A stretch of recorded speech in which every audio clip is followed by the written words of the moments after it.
Felipe Amado.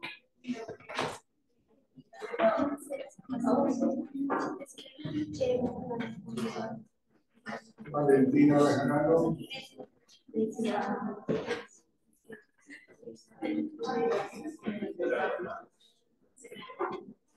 Natalia Bernal.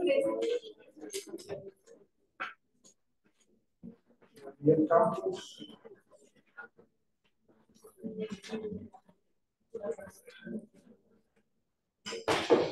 Nicolás Escutia. Lady Guerrero.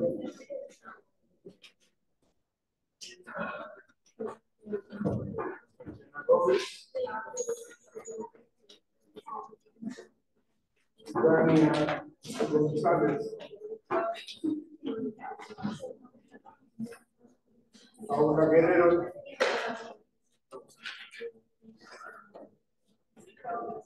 María Gutiérrez. Tania Gutiérrez.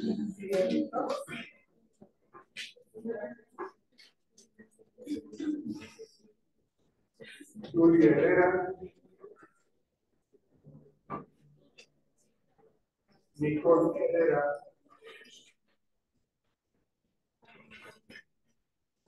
Mariana Herrera.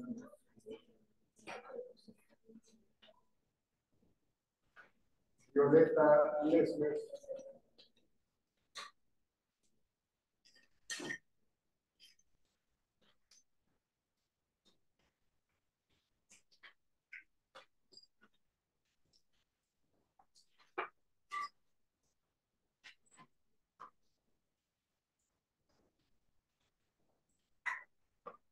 Paula Martínez.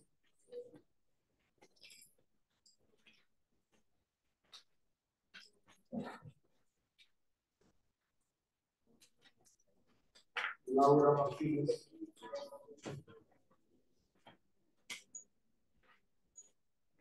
Diana Medina.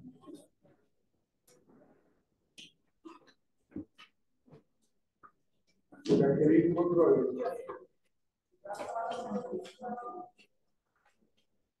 Daniela Ortiz.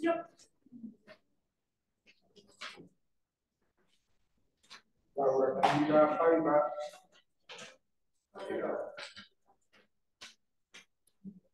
Diana Pérez.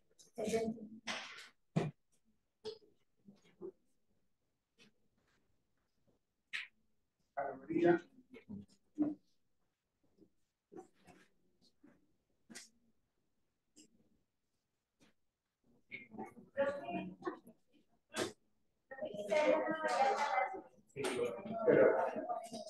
No, ya Karen Perlata a la llave.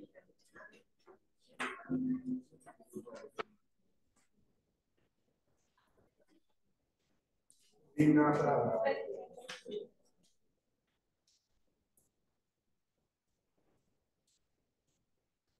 Y en la Fuentes.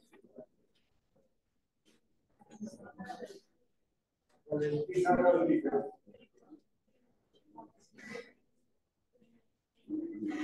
María Consuelo.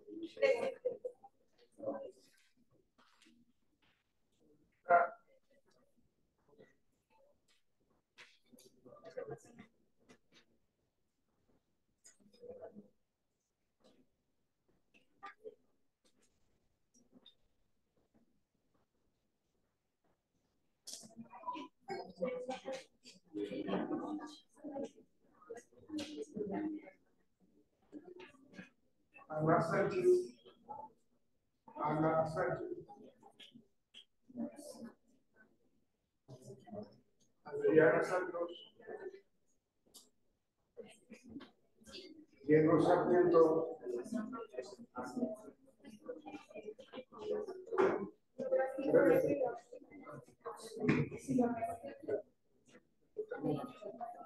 Alberto Sarmiento. Valentina Vera.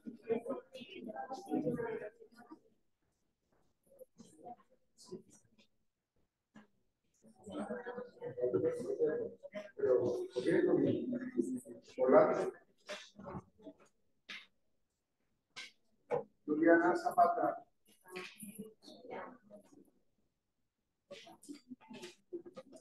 Adriana Zorrilla. Katy Moncilla.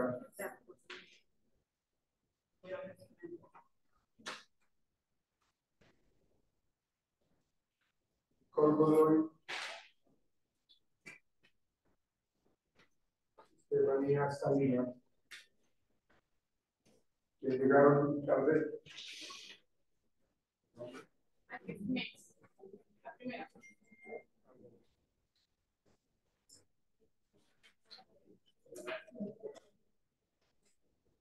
¿Más? ¿Perdón? Felipe. Ok.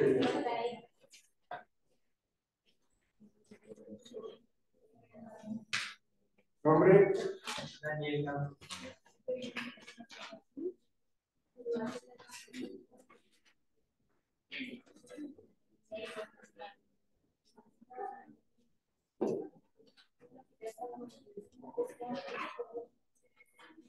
Bueno, muchachos, buenos días, señoritas.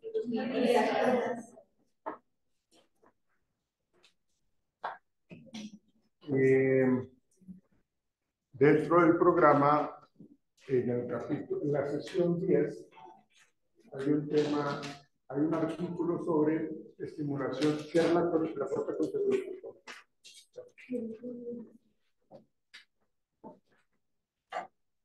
Gracias.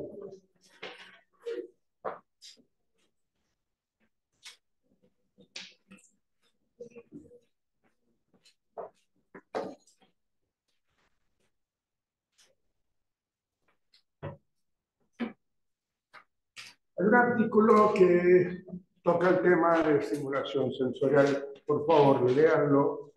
Es un artículo corto, 11 páginas. Entonces, léanlo, por favor, porque pues, de ese artículo vamos a sacar una nota. ¿Verdad?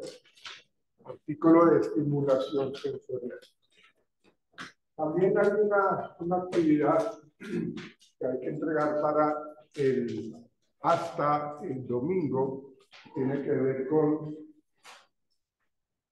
un mapa conceptual de lo que hemos venido viendo hasta la fecha, hasta lo que veamos el viernes inclusive. Entonces, para que lo trabajen de manera individual, ya ven ustedes un mapa conceptual relacionando todo lo que hemos visto del artículo, de la imaginación, la creatividad, las diferentes teorías, la estimulación sensorial y lo que veamos en el suyo. Eso es lo que vamos como a recoger para calificarlo. El mapa conceptual y el artículo que también está. Es una investigación que se hizo con respecto a unos infantes que se le generaron. Siempre cuando uno habla de investigación, uno siempre coloca como un grupo control y un grupo experimental, ¿no? En donde nosotros aplicamos unas variables independientes, que ya vieron metodología, ¿sí?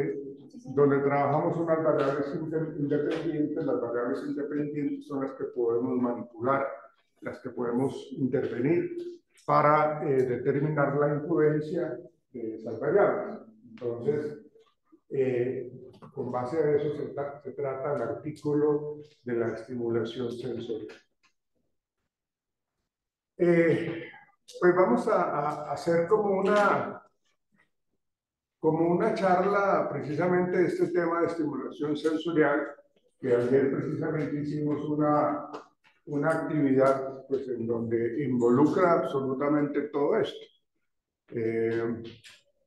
Ustedes, a la edad que tienen, pues han tenido una gran cantidad de aprendizajes de acuerdo a lo que han estado viviendo, de acuerdo a experiencias buenas, regulares y malas, pero eso ha sido parte de su vida y eso se ha quedado como impregnado un poco en sus memorias, ¿sí? Hay algunas cosas que nos afectan un poco más, que las recordamos,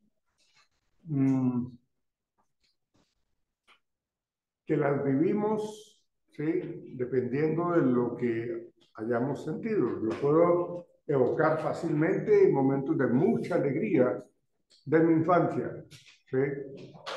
Yo recuerdo, yo me transporto a mi infancia cuando yo tenía como unos 4 o 5 años, ¿sí? Pero para yo acordarme de eso, yo tengo que observar algo. Y en el álbum fotográfico, que es algo que nos ayuda muchísimo a esos recuerdos, yo tengo una foto familiar. Bueno, es una foto en donde está mi hermana es mayor, y yo con un perrito, ¿sí? Nos tomaron una foto y pues a mí siempre me han gustado los perritos, mucho más cuando son cachorros, son muy tiernos, son muy lindos. Entonces yo, cuando veo esa foto, me transporto allá y me acuerdo de esa sensación tan bonita de tener sentado en mis piernas al perrito, ¿sí? Y a veces uno, cuando uno quiere como que acaparar todo, pues yo quería era coger al perrito totalmente y yo ni siquiera le dejaba coger una patica a mi hermana, ¿sí? Porque pues en cierta manera uno como que quiere es como tener todo ese control, ¿bueno? Entonces, eso me evoca, fíjense ustedes, sensaciones y emociones de alegría, pero también me evoca un poco que yo fui un poco egoísta con mi hermana porque no le dejaba coger el perrito, ¿sí? Pero ahí salimos en la foto. Entonces, ese tipo de experiencias hacen parte de esa vivencia que yo tuve en esa época. Sí, yo les comentaba ya cuando terminábamos la clase de cómo nosotros en nuestra estimulación sensorial podemos adquirir toda esa información y guardarla en nuestra memoria, que se generen esas huellas de memoria muy bien marcadas, cimentadas de acuerdo a lo que yo estoy viviendo, ¿sí? Y todas esas conexiones van a estar ahí presentes durante toda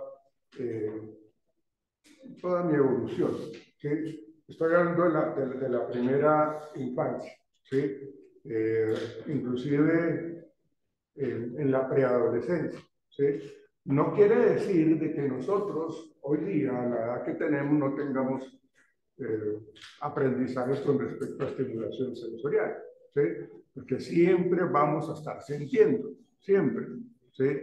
Siempre vamos a estar como tocando, degustando, oliendo, y ustedes lo mencionaban ayer, había momentos en donde cuando ustedes percibieron sus aromas, los olores, ustedes, algunos dijeron, los que lograron compartir sus experiencias sensoriales,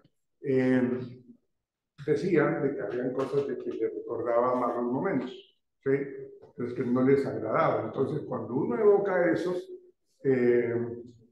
pues prácticamente uno está trayendo a su mente todas esas experiencias vividas. Y en ese sentido, cuando hablamos nosotros de esa estimulación sensorial, pues es lo que nos acompaña, ¿sí? De allí la importancia que cuando nosotros tenemos a nuestros niños pequeñitos o en útero inclusive, tengamos o desarrollemos esa estimulación sensorial todo el tiempo. Acuérdense, tampoco es bueno sobreestimular. Sobresaturar también es malo, porque entonces ya generamos una serie de sensaciones de molestia o de agotamiento, porque estamos utilizando de una manera muy repetitiva algunos de nuestros sentidos.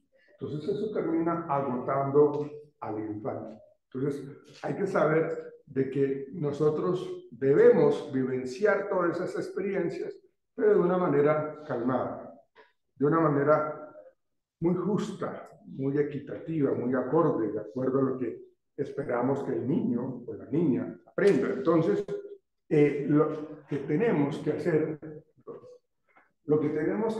es precisamente en esta estimulación, tener claro que nuestros sentidos siempre van a estar en el mundo que nos rodea. Nuestros sentidos van a estar allí latentes. Nuestros sentidos nos impactan de acuerdo a las vivencias que estamos teniendo. Y por eso nos dice que en los primeros momentos de nuestra vida empezamos a percibir, empezamos a generar aprendizajes, ¿sí? ¿Qué necesitamos nosotros como padres? Pues generar y facilitar esa estimulación, ¿sí? No podemos pretender de que los niños generen aprendizaje si no le estamos brindando toda esa cognición. No le estamos generando esa parte activa, dinámica de asociar, ¿sí? Entonces, nosotros, o cuando éramos pequeñitos, o los niños, con esos estímulos sensoriales, pues van a desarrollar cada uno de los sentidos de una manera muy adecuada o medianamente adecuada o muy mal, porque realmente nos damos cuenta de que no existió una estimulación sensorial adecuada en el momento oportuno, ¿sí? En la medida que nosotros permitamos que el niño tenga un desarrollo cognitivo, es porque le estamos generando esquemas de aprendizaje. Le estamos generando una cadena de información, una cadena de aprendizaje de todo lo que el niño está viviendo, ¿sí?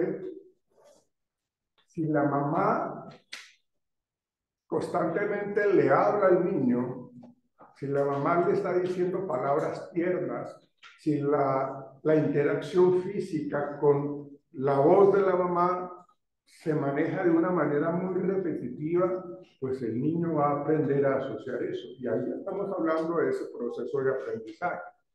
Ya se generan esas relaciones entre lo que está sucediendo y lo que me está generando. Porque si la mamá, en vez de brindarme a mí sensaciones agradables, lo que me genera a mí es angustia, temor, en la primera experiencia no lo asocio como angustia o temor. Lo voy a asociar como angustia y temor cuando ya es algo repetitivo, ¿sí?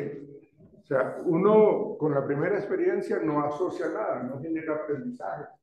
Pero cuando yo ya estoy viviendo momentos agradables en el futuro, pues eso ya queda como impregnado allá en mi memoria y lo genero como que esto que estuve viviendo me generó mucha felicidad. O lo contrario, esos recuerdos me generan malas emociones, porque es que yo me acuerdo que mi mamá, cuando me tocaba, cuando me quería alzar, eso me zarandeaba, me agitaba muy fuerte, entonces asocié la voz de mi mamá con algo de castigo, con algo de molestia, de incomodidad. Entonces, ahí estamos hablando nosotros de esa cognición. Y pues lo emocional está ahí latente. Lo emocional quiere decir de que pues ese vínculo o ese apego va a estar totalmente condicionado a los resultados positivos o negativos que yo he tenido con mis cercanos. En el caso que yo sea el niño, el neonato, ¿no? Entonces, yo voy a tener esa respuesta emocional. La respuesta emocional es quedarme callado, y el quedarse callado hace parte de una respuesta emocional de miedo, de susto, ¿sí? Porque pues es lo que aprendí, ¿sí? Y fíjense que hay esa parte, estamos diciendo de que es algo instintivo, y ese instinto lo que me dice a mí es de que es una manera de tratar de salvar mi vida, ¿sí? Y nosotros, como cuando somos niños, pues la verdad somos supremamente dependientes y somos muy vulnerables y estamos muy indefensos. Los niños les pasa eso. Los niños no se pueden defender.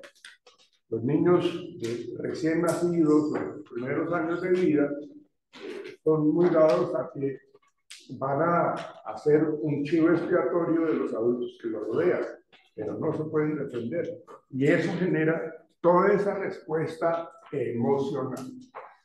Y lo físico, pues tiene que ver pues con lo que estamos viendo en esta imagen, donde pues, el niño empieza a sentir a través de lo que está tocando, a lo que está escuchando, de lo que está viviendo, en última, ¿no? Por eso los pediatras empiezan a hacer una serie de exámenes con respecto a la parte visual, al seguimiento de los objetos, con el campo visual. Lo que yo pretendo como médico pediatra es de que si yo le genero una luz al niño, yo quiero que la siga, ¿sí? Cuando no la está siguiendo, habría que mirar algo neurológico allí, ¿sí? Entonces, todo desarrollo físico que yo tenga o que yo le brinde al niño, pues le va a permitir entonces tener esa interacción, su contexto inmediato. Le va a permitir entonces al niño generar eso. Entonces uno ve cómo los niños reaccionan de buena o mala forma de acuerdo a lo que está viviendo, ¿sí? Eso es lo que yo les decía, que el bebé comienza a asociar la voz de su madre con sentimientos de seguridad y confort. Eso es lo que va a determinar mi cercanía con ella, ¿sí? Si yo tengo una mamita muy cariñosa, muy afectiva, pues siento la seguridad. Pero fíjense ustedes, señoritas, caballeros, de que si en el embarazo, cuando yo no había nacido, mi mamá se la pasaba llorando, se la pasaba asustada porque mi papá era un alcohólico o porque mi papá era una persona supremamente conflictiva y agresiva. Entonces, cada vez de que mi mamá, ojo con esto porque eso se aprende, cuando mi mamá escuchaba que mi papá llegaba y metía la llave en la cerradura para abrir, mi mamá empezaba a tener hiperventilación, empezaba a tener un incremento en los latidos del corazón. ¿Por qué? Porque empezaba a tener altos niveles de ansiedad, porque empezaba a tener miedo. Entonces, al tener miedo, pues por eso digo yo que yo no había nacido, y entonces el ejemplo es de que cuando mi mamá desarrolla toda esa respuesta emocional, el bebé en útero está sintiendo todo eso, ¿sí? Entonces, cuando se presenta eso, yo no voy a estar seguro porque mi mamá lo que me está brindando es el aprendizaje de lo negativo. Me está brindando la angustia, el temor y el miedo. ¿Sí? Entonces, cuando las mamás están en esas experiencias negativas a nivel de pareja, en donde pues quedan en embarazo, de pronto son embarazos no deseados, o de pronto si son embarazos deseados, pero entonces empieza, ahí sí como dice el dicho, ¿no? Toda escoba nueva barre bien, y la relación es muy bonita, y es muy bonito todo, pero después el hombre es un controlador o es un manipulador, sea, entonces pues, esto genera pues, malas experiencias, malas vivencias. Entonces, cuando yo empiezo a asociar, cuando el niño, el nené, empieza a asociar las cosas, pues nos está diciendo mucho cómo es el ambiente. Es un ambiente sano. ¿Por qué? Pues porque hay buena comunicación entre los padres o los adultos que viven con el niño, hay buena afectividad, hay mucha caricia, hay mucho abrazo, mucha sonrisa, hay mucho contacto físico. Entonces, el niño está aprendiendo eso. ¿Ven?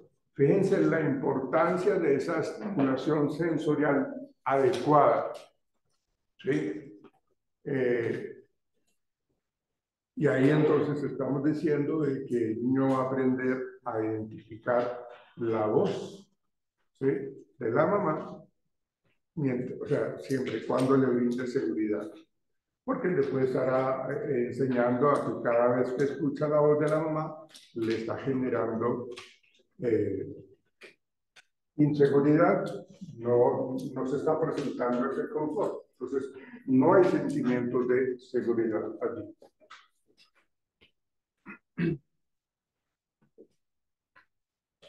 Luego, bueno, esto es algo que lo hemos venido mencionando, como el niño empieza a desarrollar sus habilidades motoras finas en la medida que nosotros le permitimos indagar sobre su mundo. Todos estos juguetes que le colocan al niño en las cunas, en todos estos móviles, tienen una razón de ser supremamente importante, ¿sí? Porque el niño va a querer entonces acceder de una manera táctil y quiere tocar eso, ¿sí? ¿Qué esperamos nosotros que el niño haga? Nosotros esperamos de que el niño que está ahí observando, que está en su cuna y que está observando este móvil, en donde lo que hacemos es darle cuerda, en donde se mueve, ¿sí? Ahí le estamos estimulando la parte auditiva, le estamos estimulando la parte visual, porque pues los juguetes, los móviles se están moviendo, ¿sí? Y le llevamos la mano al niño, ¿sí? Y le decimos que toque, ¿sí? Que toque, entonces nosotros le asociamos la palabra con el objeto, le decimos, mira, esto es una vaquita, esto es un perrito, esto es una gallina. Entonces a veces asociamos inclusive el objeto con el sonido, ¿no? Hacemos hacemos kikiriki o hacemos como hace un perro, ¿no? Entonces, esa asociación le va a permitir al niño, como lo dice acá, explorar su mundo y desarrollar esas habilidades motoras finas, ¿sí? Siempre y cuando tengamos como el momento adecuado para estimularlo a través del sentido del tacto, ¿sí? Todos los juguetes tienen una razón de ser. Este juguetico que tanto nos gusta aún todavía, el de generar burbujas, eso sí que les gusta a los niños. Y juegan, no sé si ustedes tienen niños pequeños en la casa, y ustedes les colocan eso y esos son felices jugando, ¿sí? De hecho, hay unos juguetes de esos mucho más evolucionados, mucho más bonitos y generan unas bombas bastante grandes, ¿sí? En mi época, cuando uno era pequeñito, uno jugaba, no sé si se acuerdan, con los gajos de cebolla, ¿sí? Uno cogía un poquitico de agua con jabón, ¿sí? Y un poquitico cogía las hojitas verdes de cebolla, ¿sí? Como eso quedaban como un pitillito, uno metía eso y hacía las mismas O burbujas. el agua con jabón cuando los manchaban la ropa de jabón, uno metía las manos y la accionaba y hacía socarse.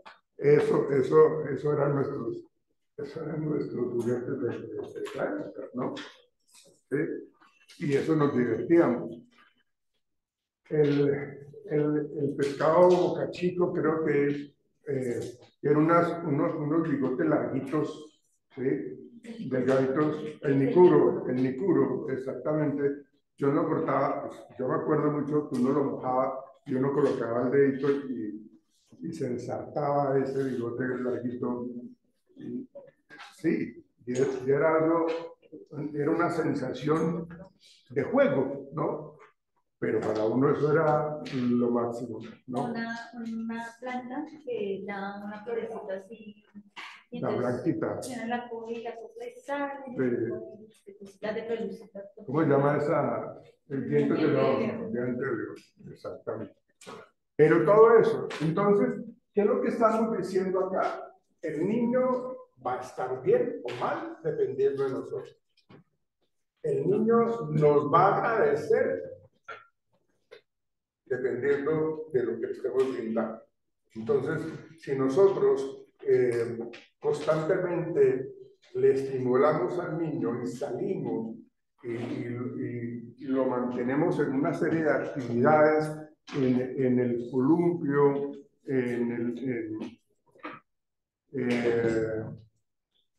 el parque, en los rodaderos, todo eso es algo supremamente importante, ¿sí? Pero cuando yo soy un padre o soy una mamá que soy supremamente sobreprotector, cuando soy muy inseguro, que yo no permito que el niño se raspe, porque entonces yo ya hago qué película y qué tragedia, ¿no? Como les estoy diciendo, el niño aprende, pues le estamos enseñando ese tipo de aprendizaje, ¿sí? Le estamos generando el miedo a actuar, entonces es el niño que se queda ahí, ¿sí? O sea, el niño coloca una barrera divisoria y no se quiere meter al rodadero, a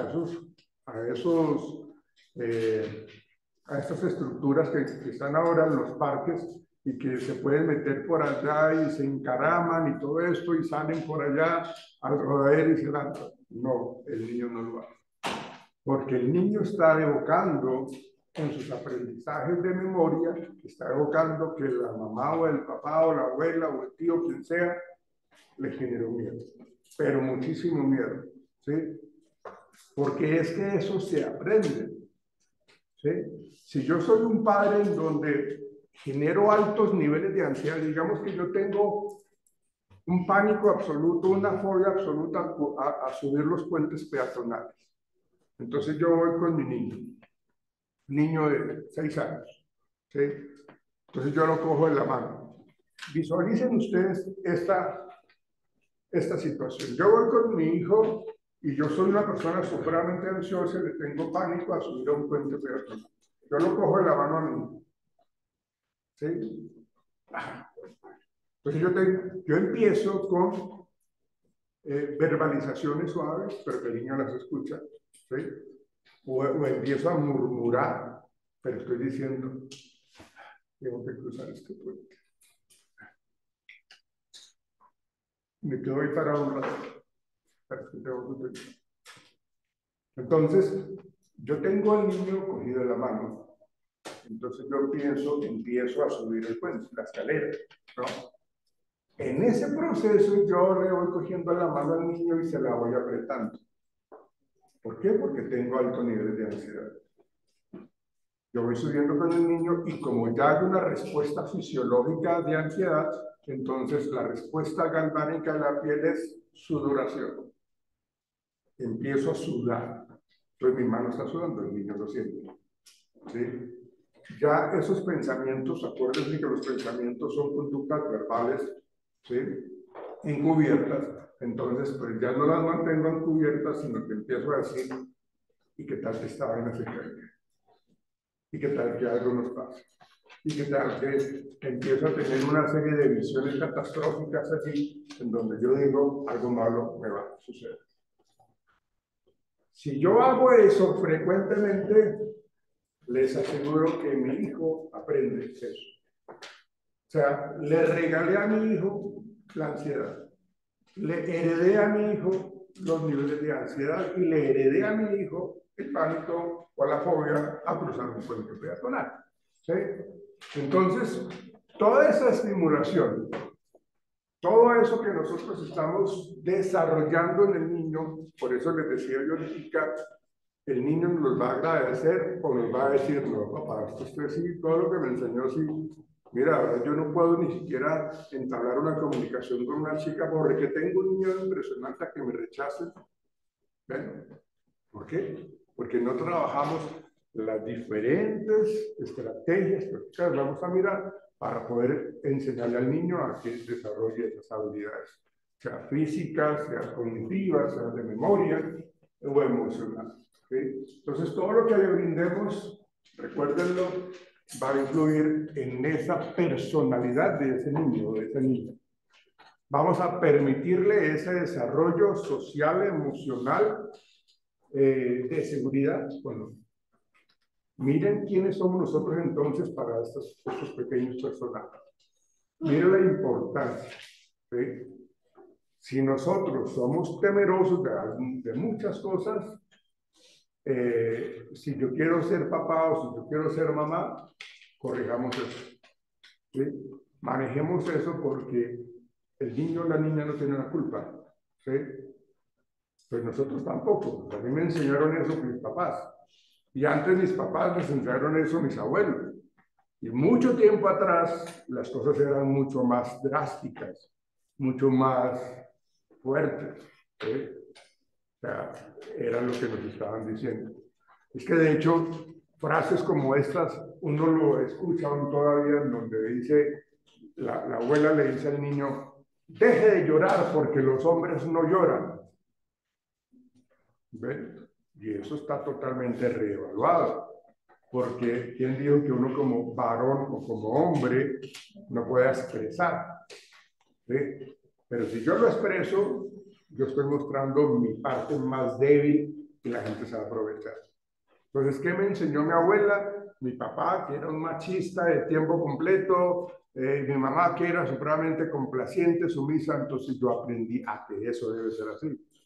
Por eso cuando las niñas crecen en ese ambiente, las situaciones que se viven de esa manera, pero si mi mamá lo permite, debe ser que está bien de que mi tío me toque, ¿sí? Debe ser que está bien de que mi hermano me trate mal, o que mi novio me trate como me trata, ¿ve? Y obviamente pues no debe ser así. Yo tengo Una amiga de sí, estamos en la tarde. Les comentaba que el niño tiene como 6 años ahorita y que ha tenido muchos problemas en el colegio porque se para, porque habla mucho y porque le pega muchísimo a los compañeritos. Entonces yo le decía que todo eso venía de casa, porque yo sí había escuchado en una oportunidad de que el papá le gritaba que no podía llorar, que eso no era de hombres, que los hombres nunca tenían que llorar. Entonces, usted me dijo que sí, que eso lo hacía el papá y que tras del hecho, cuando él le pegaba al niño o le regañaba al niño, ya no lloraba, o sea, se quedaba callado, le dejaba de pegar, pero es que el niño como que se ponen, a veces los niños se ponen como rojos, como tratando de no llorar, pero es que no, él era ya inexpresivo, no. Sí, claro. Entonces, no sé si todo lo que él estaba reprimiendo en ese momento lo estaba haciendo generar esa ira en el colegio. Porque te empujaba a los compañeros, te pegaba a los compañeros y todo. Pero dice que eso la niña sí le tenía que buscar ayuda psicológica y que tenía que poder de decir eso. Y ella estaba consciente de eso, pero pues el marido no. Los procesos de aprendizaje son fuertes. Pero o sea, hablando de los papás son bastante dados a ser supremamente un poco inadecuados. Y eso mucho depende también del que busco algo acá. de la crianza que han tenido también los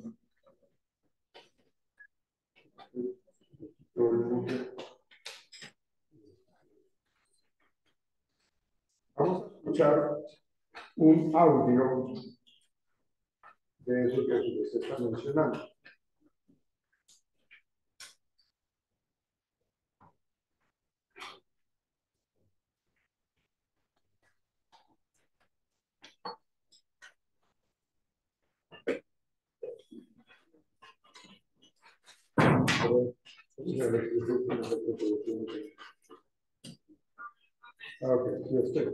Por favor, escuchen esto.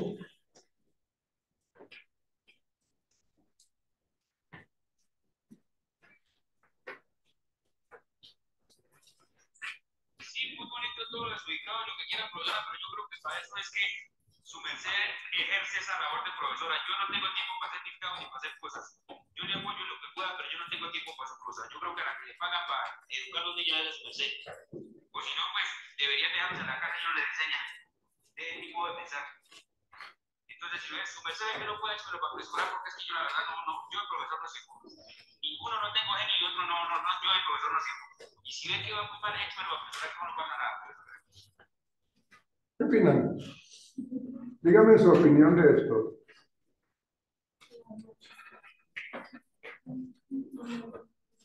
Que no es, el padre no se está responsabilizando de la educación del hijo. Piensa que porque lo lleva a un colegio, o sea, los profesores son quienes tienen que educarlo.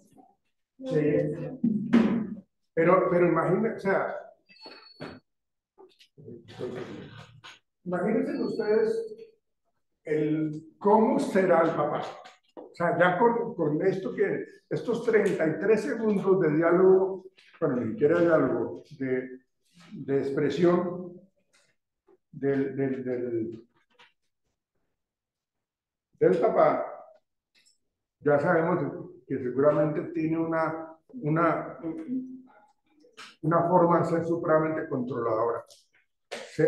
Hablan sin el ánimo de desmeritar las personas que son del campo, el campesino, que son muy hábiles en muchas cosas, pero este señor se nota que es una persona del campo.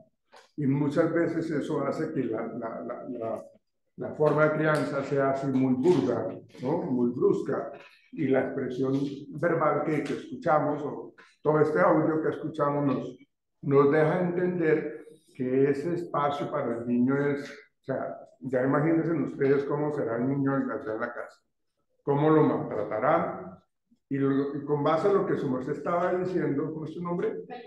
Valentina, pues seguramente la manera como el niño está aprendiendo es a resolver las cosas a los golpes. ¿Sí? ¿Por qué? Pues porque eso es lo que hace el papá. ¿Sí? Les voy a contar una historia de un familiar, de una estructura familiar.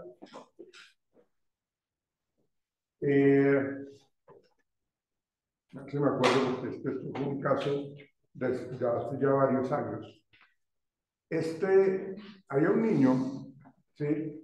Que vivía pues, una condición bastante compleja. Vivía con el papá, la mamá y unos 5 hermanitos más. Y estaban en una situación bastante hostil, bastante en hacinamiento, ¿no? Entonces, vivían una vida supremamente de necesidades, de restricciones, ¿sí?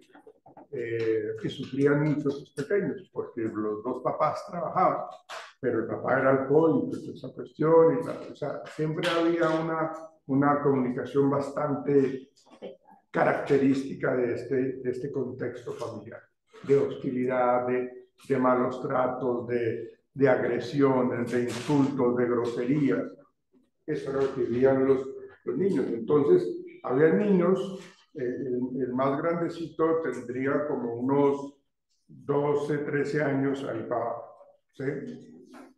Entonces,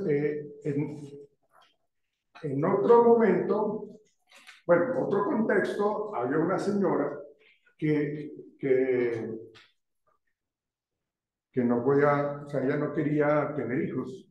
Perdón, ella no quería tener pareja, pero sí quería tener un hijo. Pero era una señora ya que pasaba por los 45, 46 años, y pues a esa edad es muy complicado tener ya hijos. O sea, es posible, pero es muy riesgoso, es supremamente riesgoso. O sea, cuando una mamá en esa edad queda en embarazo, puede ser que se generen malformaciones fetales, puede ser que el niño salga con una condición cognitiva fuerte. Entonces, por lo general, pues es algo que no se debe hacer, que si hay relaciones sexuales que se cuiden, porque pues no pueden quedar en embarazo a esa edad tan tardía, ¿sí? Entonces ella no quería, tenía toda la plata del mundo. Esta señora vivía con todas las comodidades del mundo. Era una señora que vivía sola y vivía en una casa grandísima, pero no tenía pareja y ella no quería casarse y criar los hijos de otra persona, o sea, no veía eso. Entonces, esta señora quería siempre pues, como tener un pequeño, pero no había la posibilidad. Como las situaciones de esta familia que yo les comentaba ahorita es bastante difícil, pues entonces el bienestar familiar intervino y pues separó a los niños porque los papás no les estaban brindando esa seguridad y esa calidad de vida favorable. Entonces lo llevaron hacia el Instituto Colombiano de Bienestar Familiar, ¿sí? Y allá los colocaron, ¿sí? Entonces, esta señora se puso en esa tarea de tratar de adoptar a un pequeño, ¿sí? Y esta señora llegó a la vida de este pequeño, ¿sí? 6 años tenía el niño, ¿sí?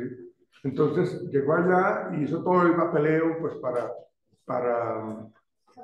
adoptarlo y el niño pues entonces, o sea, el bienestar familiar de esta señora tiene las condiciones, ¿sí? No está tan mayor, pero tampoco está tan joven, creo que es una persona que tiene una madurez emocional, lo puede hacer, entonces se le autoriza a que tenga a ese niño, ¿sí? Entonces, el niño de esta familia que está viviendo sus primeros años de vida, que es bastante hostil, se fue con esta señora. Entonces, pónganse ustedes en las dos situaciones. Un niño en donde vivía en una casa, en donde vivía en hacinamiento, en donde vivía en una situación bastante difícil, en donde casi no tenían que comer, vestían con harapos, o sea, muy mal, sí, muy mal. Y entonces la señora se lo llevó y el niño llegó a una casa en donde tenía su propio cuarto para él. Un espacio grandísimo como este salón, ¿sí? Su propia habitación. Obviamente cuando la señora le autorizaron y le aprobaron la adopción, entonces ella acondicionó el cuarto del niño con televisor grandísimo, con juguetes, con muñecos, ¿sí? Y el niño llegó allá a vivir esa primera experiencia de tenerlo absolutamente todo. Absolutamente todo. Entonces, el niño llegó allá y dijo, wow, claro. La señora, pues obviamente quería tener la posibilidad de que el niño estuviera en un buen colegio. Y como la señora era de estrato 6 o más, pues lo escribió en un colegio de sus campestres, ¿no? Y ahí empezó el sufrimiento del niño también, ¿sí?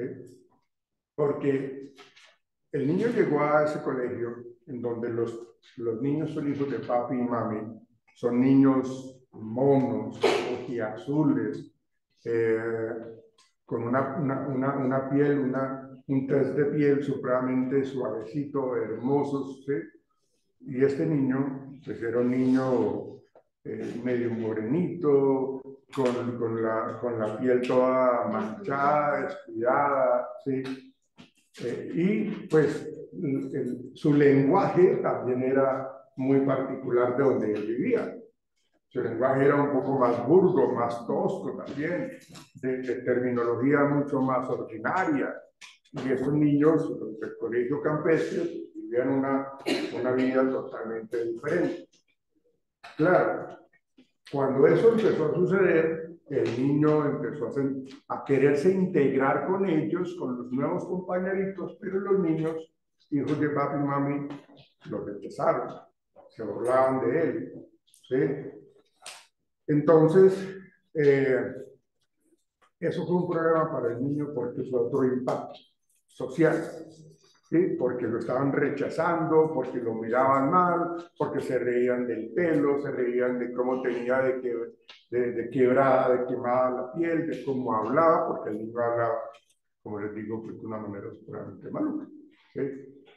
Entonces, el niño llegó todo triste allá a la casa de la mamá adoptiva, entonces llegó supremamente triste. Entonces la mamá, en su afán de ser una buena madre, porque ella quería hacer eso, una buena madre, se fue a acercar a él, a consentirlo, y este niño coge un palo de escoba y ¡pah!, la agarra a palazos a la mamá adoptiva. Entonces, claro, esta señora salió corriendo, supremamente asombrada, porque ella quería darle afecto, quería darle amor, y lo que hizo fue cogerla a golpes con ese palo de escoba. Entonces, claro, ella se fue nuevamente como queriendo devolver al niño al bienestar familiar, y en el bienestar familiar dice: no, su merced, esto no es el éxito, que usted llega a cambiar el producto por daños, ¿no? Este no es el éxito, usted decidió adoptar a un niño, tiene que asumir que usted lo tiene que educar. Acá no se puede llegar a cambiar porque salió defectuoso, ¿no? Entonces la señora tuvo que irse con su niño nuevamente y empezar a manejar el comportamiento del niño, ¿sí? Porque como el niño estaba reaccionando de esa manera, ¿sí?, entonces ella pues fue al colegio campestre y fue a mirar a ver qué era lo que pasaba, ¿sí? Entonces fue allá a hablar con las profesoras, habló con la psicóloga del colegio, ¿sí? Y entonces la psicóloga le dijo: bueno, vamos a mirar a ver qué es lo que pasa. Entonces empezó a trabajar la psicóloga, la orientadora del colegio, empezó a trabajar con el niño para tratar de generar como ese rapport, como esa empatía, y bueno, entonces el niño empezó a trabajar bien, ¿sí? Entonces las cosas siguen funcionando, pero ya en algún momento el niño pues como que estaba como muy contento, no sé qué es lo que le había pasado, pero cogió a la psicóloga con un palo de escoba y también la agarró a palo, ¿sí? También la agarró a palo. ¿Ven? Entonces, claro, eso sonó la alarma de que el niño, pues entonces estaba comportándose de una manera agresiva, y la psicóloga, pues llamó a la rectora, llamaron a la mamita para que mirara cómo manejaban ese comportamiento del niño. Porque el niño estaba funcionando bien, pero de un momento a otro cogió los palos de escoba y agarró a escobazos a la psicóloga. Como la señora tenía mucha plata, pues entonces ella se puso a tratar de trabajar con una experta psicóloga infantil, ¿sí? Y allá llegó la psicóloga, allá llegó el niño con la mamá para que vieran a la psicóloga y lo empezara a tratar, ¿sí?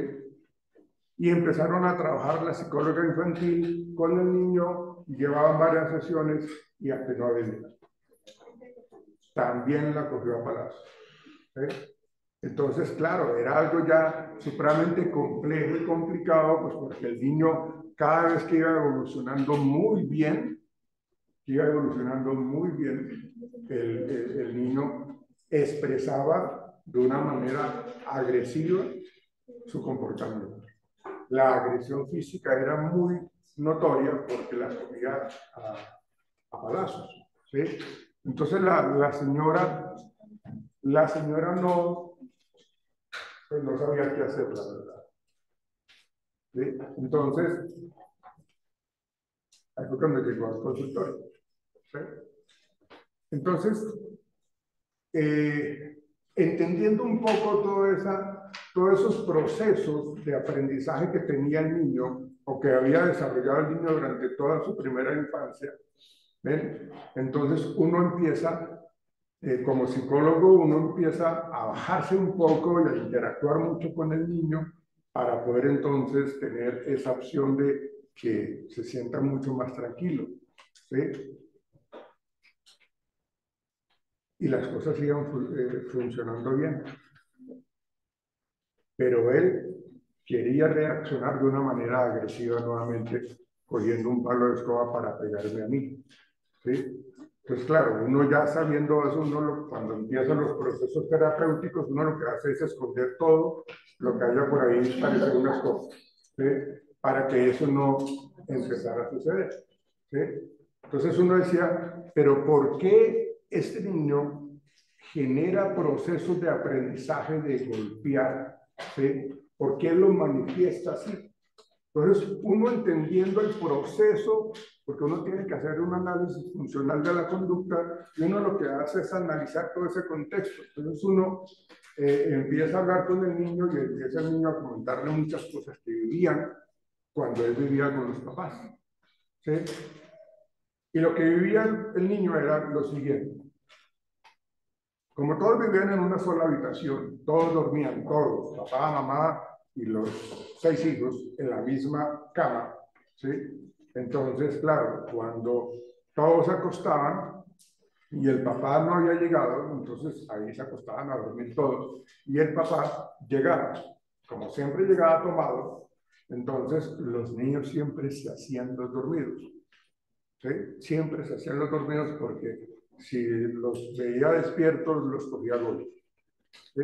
Entonces, eso era lo que estaba sucediendo constantemente. Generaban un nivel de ansiedad y de miedo porque llegaba el papá, inclusive la mamá también. ¿Sí? Entonces el señor se iba para la cocina y entonces iba a la habitación, cogía la esposa, la agarraba al cabello, la jalaba y allá se agarraban que por qué no le había servido la comida, que por qué tal cosa, y se agarraban y se cogían a golpes, a palo, ¿sí? Y después de toda esa experiencia negativa, terminaban teniendo relaciones íntimas. O sea, fíjense la connotación de la vida de ese niño, que lo que él aprendió. La expresión positiva para él era la agresión. O sea, él aprendió que la manera como se expresaba el amor era golpe. Por eso cada vez que el niño cogía el palo a escobas, les estaba diciendo, hagámosle que vamos bien por ese camino, pero fueron procesos de aprendizaje del niño, porque después de agarrarse a golpe a los papás y maltratarse verbalmente, cogerse a cachetadas y a palos, terminaban teniendo relaciones sexuales. El niño aprendió que el amor se expresa con golpes. ¿Sí? Entonces, manejando ese contexto, pues se le empezó a hacer un contracondicionamiento y un proceso de aprendizaje, un nuevo proceso de aprendizaje para que el niño pudiera, que supiera que existen otras maneras de expresar el amor, y no solamente con los golpes. ¿Ven? Y pues obviamente las cosas evolucionaron satisfactoriamente porque el niño aprendió a expresar las cosas de una manera diferente. Le cambiamos ese esquema de aprendizaje que tenía y le generamos varios momentos agradables y le generamos nuevos aprendizajes para que él diga cuando está triste, cuando está molesto, cuando está feliz, porque él cogía el palo de escoba para demostrar que estaba feliz. ¿Sí? Y eso era lo que había aprendido el niño. ¿Por qué? Porque era lo que les había brindado los papás. Esa es la experiencia que les quería comentar con respecto a uno de los tantos casos que uno tiene con los pequeños. ¿Sí? Bien, sigamos entonces. Pero todo eso que yo les comento es precisamente para poder desarrollar todo ese aprendizaje con respecto a ese desarrollo sensorial. ¿Sí? La estimulación sensorial, mira el ejemplo que yo les estaba dando ahorita, ¿no? A través del contacto físico, como el abrazo, la caricia, promueve el vínculo y el apego. El niño aprendió a expresar su amor, su afecto, su cariño a golpes. Entonces, en la medida que yo estoy recibiendo eso, es fuerte. Fuerte positivamente o fuerte negativamente. ¿Ven? Uno no se imagina, uno ve películas o ve documentales que uno dice, no, eso solamente debe pasar en la televisión. Pues no, lamentablemente en el consultorio se ven muchos casos muy difíciles, muy duros, ¿sí? de mamás totalmente deshumanizadas y maltratadoras de niños pequeños, de niñas, ¿sí? Que las abandonan permanentemente. Y ese abandono, yo tengo también una paciente, ¿se llama? No. Las abandonan y es tanto el abandono que la niña aprendió, esto es otro caso, la niña aprendió a comer como si fuera un perrito. Porque la señora la dejaba amarrada a la cama y la dejaba ahí al lado de los perritos y cuando le ponían la comida al perrito, la niña comía como perrito. Creo que yo conocí un caso de una niña que la mamá trabajaba en la prostitución y entonces ella se iba a trabajar y ella dejaba a la niña en el piso y el sitio donde ella vivía era una pieza, una habitación de tierra y la niña comía tierra y se alimentaba con lo que las otras señoras le pasaban. ¿Quieres abrir, por favor? Hola, Camila, buenos días. cuéntame. Es para dar información al docente como ustedes. A partir de mañana será el corte de agua en la zona. Es decir, que mañana jueves y el otro jueves será virtual. Y el viernes será presencial obligatoriamente. Persona que no venga los viernes, persona que tiene falla común y corriente. ¿Está? ¿Mañana también? Mañana es, sí, mañana. Porque el mensaje que yo había recibido era que era la otra semana. O sea, mañana y el otro jueves y los viernes presencial. Hasta el momento sí, hasta el momento es este jueves y el otro jueves. ¿Está? Virtual. Listo, Camila. Y el viernes presencial. ¿Está? Bueno, gracias. Y los envases están bajos, hay posibilidades de que este proceso vaya hasta el año entrante. Que, por ejemplo, el de San Rafael en la calidad está totalmente seco. Eso depende de nosotros, ¿no? Ojo con eso. Ojo con nosotros.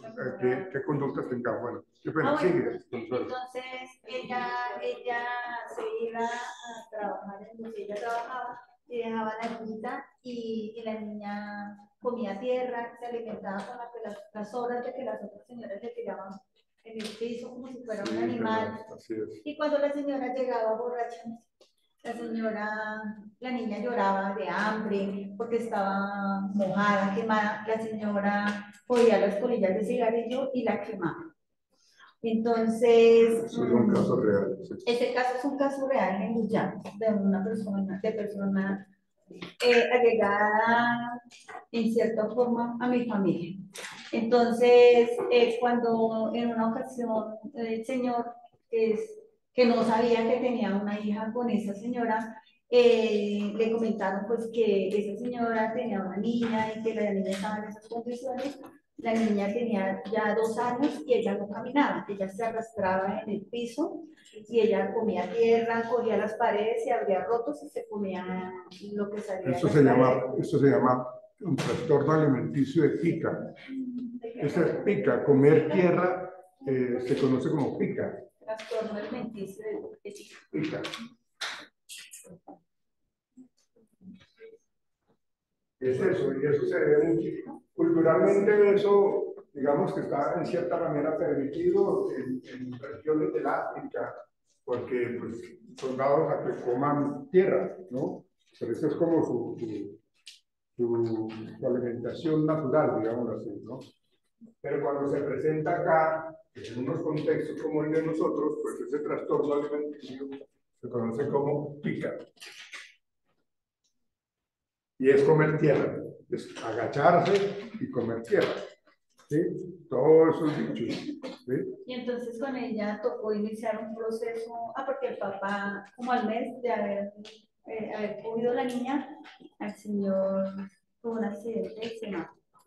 Entonces, pues esa niña quedó a la deriva y pues en el entorno familiar se buscó pues quién podría hacerse cargo a la niña pues para que no volviera a las manos de esa mamá. Entonces esa niña llegó a mi familia, a mi casa. Yo fui a los 14, 15 años mamá de esa niña. La evolución de enseñarle a comer como debía ser, el proceso de caminar, Sí, todo fue un proceso duro, pero con mucho éxito y se le enseñaron muchas cosas y eso ya hoy en día es una mujer de como de 40 y algo de años, Sí, tiene 2 hijos, tiene un hogar, pero es una experiencia buena, dura, valiosa y pues ahí fue como cuando me estrené como una mamá en una edad pues, muy temprana, pero me sirvió mucho para la crianza de mis hijos, para hacer eso es algo, eso es un caso que también yo tuve en el consultorio y cuando la señora porque la mamá adoptiva de esta niña, que yo le digo que comía como si fuera un animalito, me llevó al consultorio a comentarme eso, ¿no? Y la verdad no les miento, fue un caso que me hizo llorar. O sea, delante de la mamá adoptiva, yo lloré, pues porque lo que me comentaba la señora era algo supremamente inadmisible. O sea, ¿cómo es posible que haga eso? ¿Sí? Y la señora lo que hizo fue quitársela a esta mamá que la estaba maltratando y la mantenía abandonada, y además porque tenía como una serie de conductas como de trabajadora sexual y todo ese tema. Entonces logró quitársela, pero después de un buen tiempo esta mamá biológica volvió a aparecer, ¿sí? Y eso le desencadenó a la niña un retroceso, empezó a tener enuresis, una gran cantidad de cosas que realmente tocó trabajar. Y la niña, trabajamos en el consultorio y la niña, pues cuando yo la conocí, la niña tenía como unos 12 añitos y tenía problemas de sus relaciones sociales porque pues, se sentía menos que los demás, ¿sí? También se portaba un poco agresiva, pero era por su aprendizaje en la primera infancia y toda esa presión. Entonces tocó que reevaluarle todos esos procesos nuevos y tenía un hogar, el hogar adoptivo era un hogar supremamente sano, era muy bonito, era una familia donde había mucho amor, donde había mucha comunicación y la niña empezó a modificar su comportamiento. Pero como llegó la mamá biológica y la vio, entonces eso le disparó un poco de cosas de una manera negativa. Tocó volver a trabajar con ella, ¿sí? Y yo la última vez que la vi fue como en el 2017, ¿sí? Y bueno, yo creo y estoy seguro que la niña ha evolucionado bien, porque yo no seguí trabajando con ella, porque me retiré del centro médico, pero seguramente, pues, ahorita debe ser una señorita que debe estar ya en la universidad, ¿sí? Estudiando. Bien. Bien. Entonces, esto es todo este tiempo, todas estas experiencias que yo les estoy comentando tienen que ver con esa calidez, ese afecto, que son fundamentales para el desarrollo emocional. O sea, esta estimulación sensorial nos va a determinar a nosotros cómo es que estamos recibiendo toda esa información para bien o para mal, ¿sí? Entonces, es importantísimo. Ya no soy bien, que es virtual, por favor. Que no me olvide, yo resulta acá. Bien. Ok.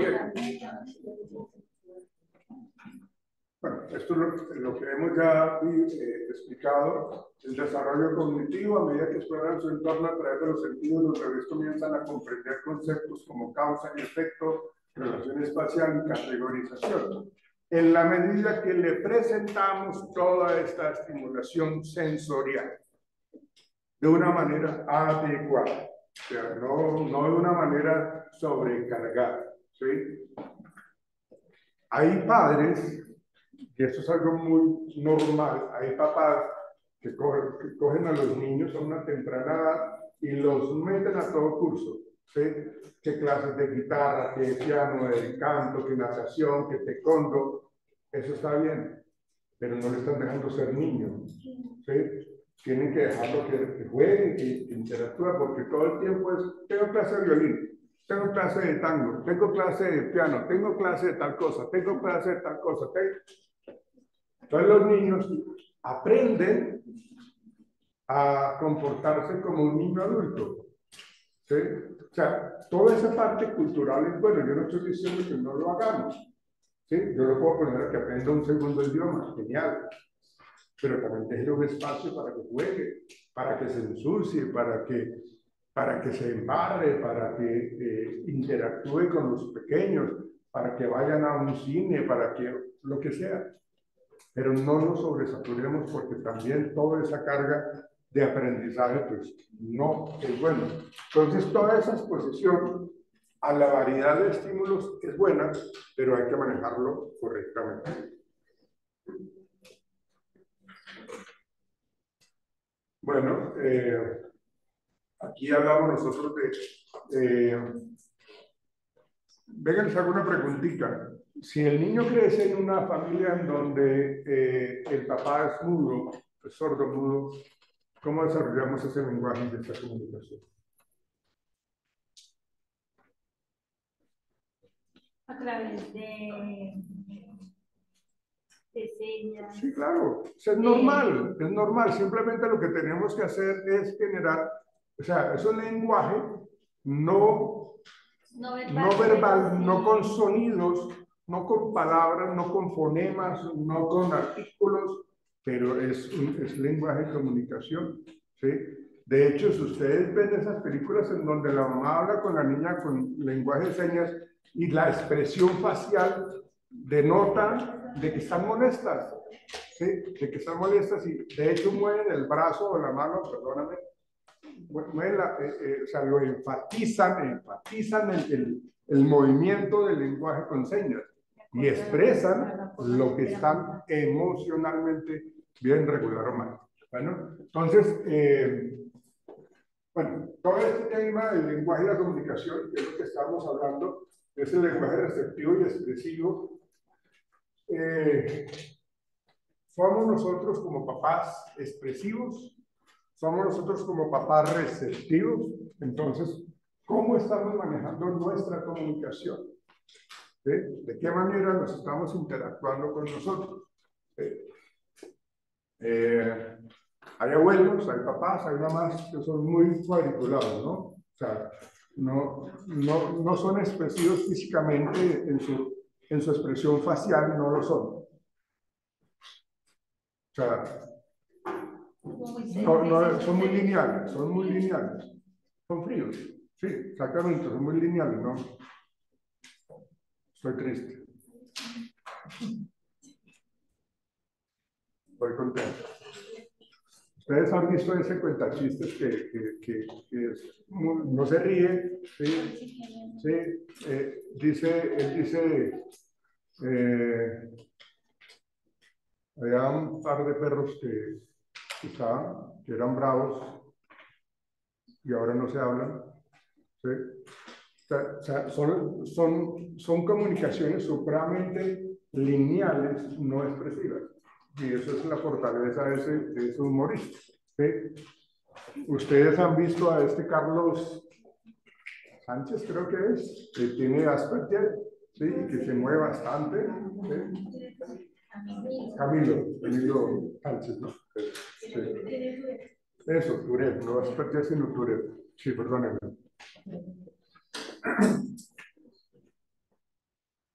Eso me parece genial porque de su dificultad, de su limitación, le saca el jugo a eso. Es muy bueno. Okay. Bueno, miremos cómo ayudar nosotros a estimular. ¿Cómo nosotros vamos a ayudar a estimular? Y eso es algo que necesitamos tener claro y hacerlo con nuestros pequeños. ¿Sí? Juegos sensoriales, lo que hablábamos nosotros ayer, lo que hicimos ayer nosotros, con respecto a tocar objetos suaves, ásperos, rugosos, ¿sí? Juego de sabores, identificar alimentos dulces, salados, ácidos. Creo que se nos pasó por alto haber recomendado un poco que haber traído como alimentos un poco ácidos, ¿sí? Sí, trajimos. ¿Sí lo había? Sí, trajimos. Salados no había, ¿no? Sí, el ¿También maní había? estaba salado. Ah, el maní, sí, correcto. También trajimos limón. También. Limón. Ah, pero yo no vi las caras en el limón. Sí. ¿Sí? ¿Hubo caras con limón? Sí, y con el ácido también. O algunas que sean ahí.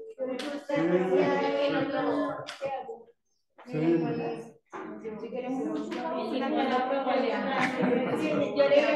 yo le pasé la servilleta y le dije, si quieres sacarlo para botarlo, y ese amigo, no, yo lo aguanto.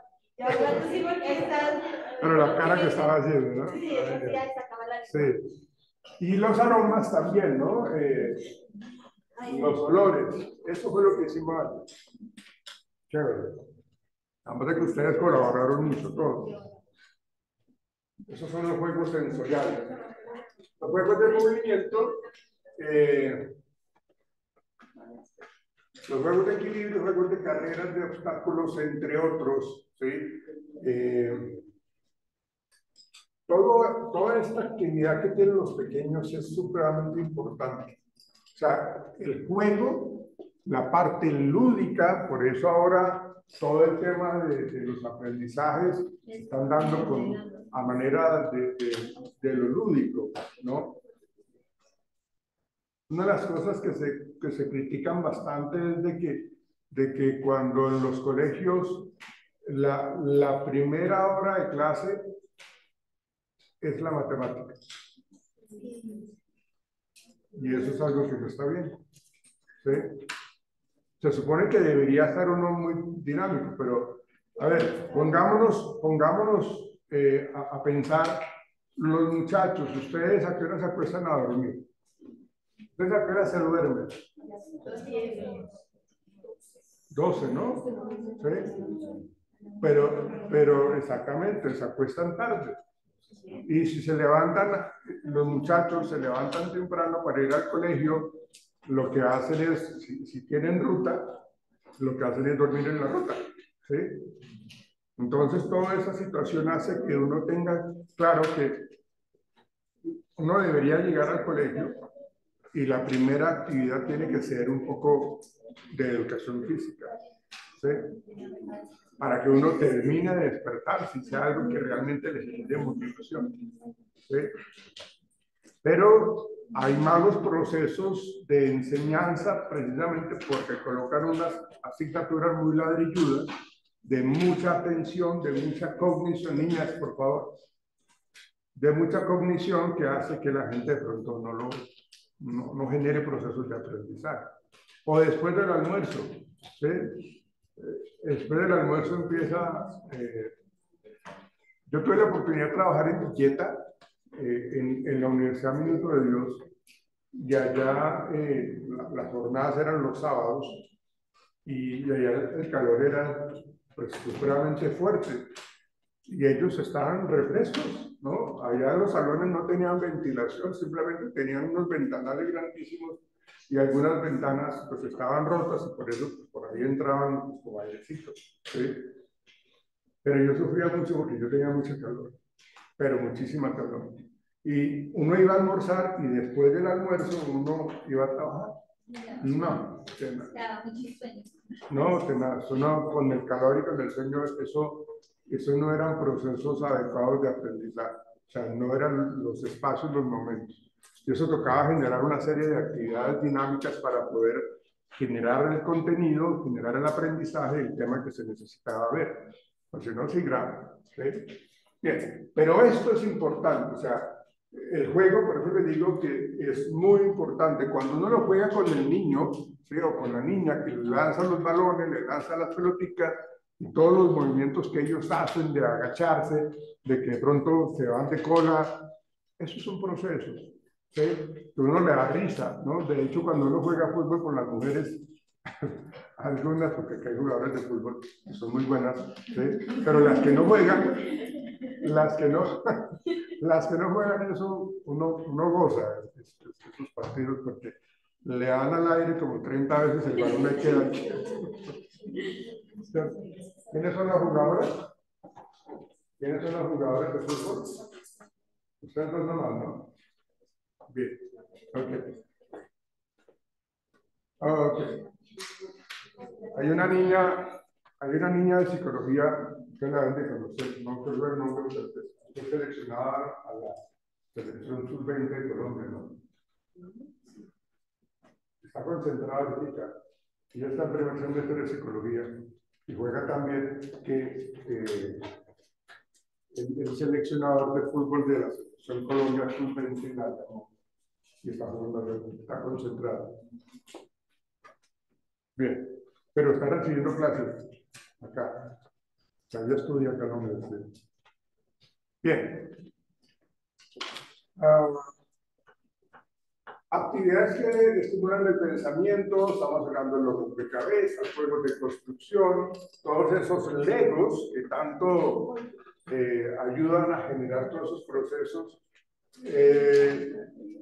¿Se acuerdan ustedes? Claro, ustedes se acuerdan el juego de Stop, ¿sí? El que es el de animales, personas, cosas, frutas, ciudades. Es muy chévere, es supremamente bueno. ¿Sí? La lotería, ¿no? El que uno llena un cartoncito con las figuras, ¿no? Buenísimo. Todos esos son muy buenos juegos que estimulan el pensamiento y la resolución de problemas. Juegos de clasificación por color, tamaño y que era lo que alguien había expresado ayer acá, que se puso en la tarea de colocar en orden las piezas de la más grande hasta la más pequeña. ¿Sí? Voy a ver si les traigo unos videos de mi nieto. Mi nieto ahorita tiene 2 años y medio. ¿Sí? Pero el niño está volando. Ese niño es muy pila. ¿Sí?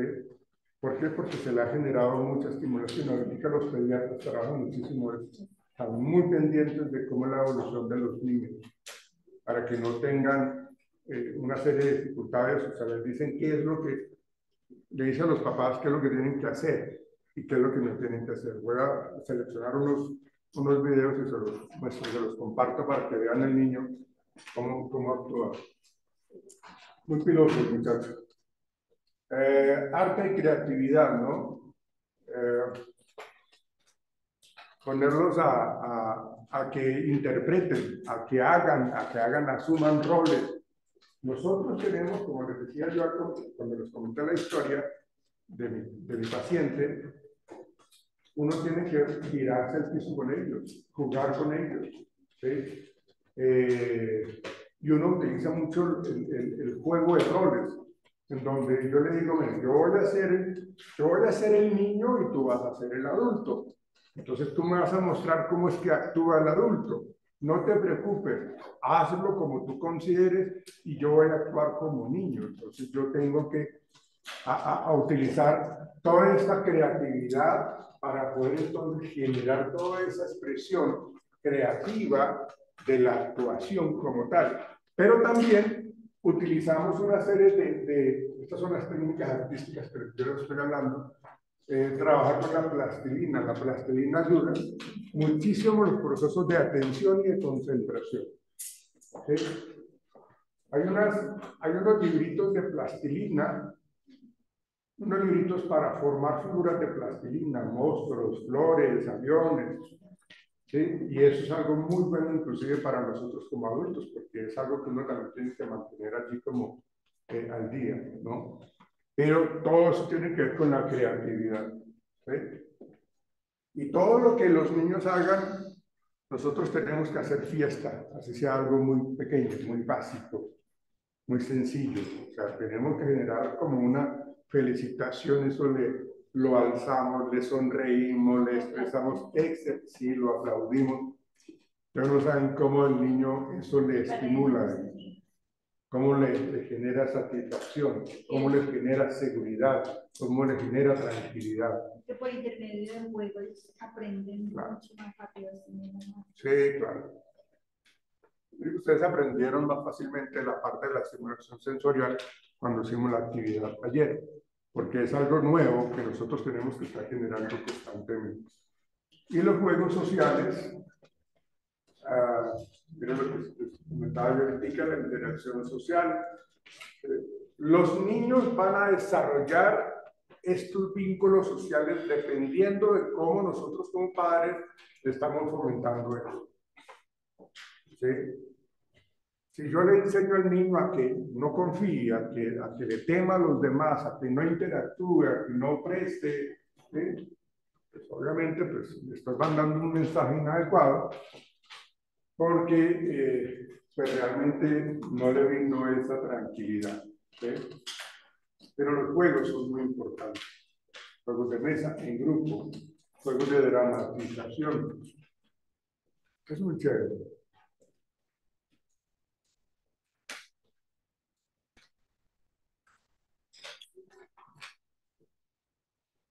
La lectura y los cuentacuentos. ¿Ustedes les cuentan historias a los niños? Sí, sí, desde bebés. Sí. Además de que se estimula mucho la lectura, ¿sí? Y manténganlos alejados del celular, por favor. Manténganlos alejados del celular. Que no se convierta en una extensión más del cuerpo. Porque para nosotros eso ya hace parte de nuestra vida. O sea, es algo que nosotros, cuando a mí me robaron un celular y cuando a mí me lo robaron, yo sentía que lo tenía, o sea, yo lo buscaba, o sea, ya cognitivamente lo tengo como muy interiorizado a mi parte corporal. Dicen, o sea, que sí me lo robaron, o sea, que yo lo tengo en la casa, me lo robaron, ¿sí? Me robaron eso, entonces, pues imagínense. Entonces, la idea es que tengamos nosotros la oportunidad de compartir pues todo este tipo de momentos. Mi nieto le gusta que le lean mucho las historietas, mucho, mucho. Y pone a la mamá, yo creo que la mamá ya se aprendió todos esos libros, porque le pide que se los lea todos los días y 3, 4 veces al día. Ya creo que ya se sabe todas las historietas, ¿sí? Ya no necesita verlas, ¿sí? ¿Cuál libro quieres que te lea? Entonces ya ni siquiera lo abre porque ya se lo resume porque ya se lo conoce, ¿sí? Pero eso es algo espectacular, o sea, ver la evolución del niño, usted que mi hijo no está acá en Colombia, mi nieto no está acá en Colombia, pero toda esta tecnología que hoy tenemos nos permite estar cerca, ¿sí? Pero es algo increíble cómo uno ve crecer a esos pequeños y a veces uno dice, vea, el otro abuelito como que no le gusta jugar con él, el niño va y lo busca, porque los abuelitos están allá visitándolos, ¿sí? Los abuelitos maternos están allá visitándolos y el abuelito como que no le gusta compartir mucho, el niño lo busca para que juegue y toda esa cuestión y él como que lo evita, ¿sí? Y es algo muy importante el hecho que uno juegue con ellos,